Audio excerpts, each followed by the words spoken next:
Why did nickname originate from an Ekename? Have you ever wondered where the word nickname comes from? It might seem like just a fun little word, but its history is quite fascinating.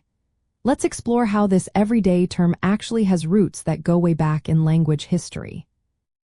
The story begins with a phrase from Old English times, an Ekename.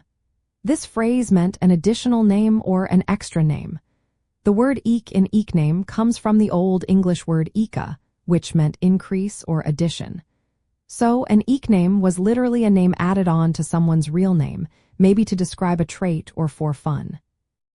As people spoke over the years, an Ekename started to sound a little different. When spoken quickly, the words began to blend together. Instead of hearing an Ekename, people started to hear a nickname.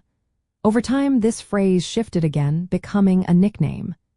This change is called folk etymology, where people reinterpret words based on how they sound.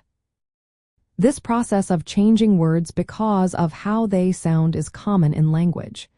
It often happens when people mishear or simplify phrases, especially in everyday speech. In this case, Ekename was rebracketed into nickname, making it easier to say and remember. Back then, giving someone a nickname was often for fun or to describe a special trait.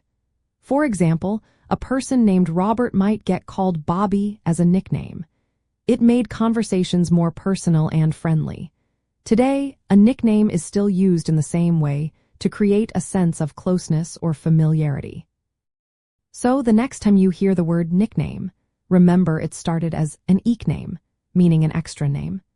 It shows how language naturally changes through everyday use, turning old words into new ones. Folk etymology played a big role in shaping this word into what we use today.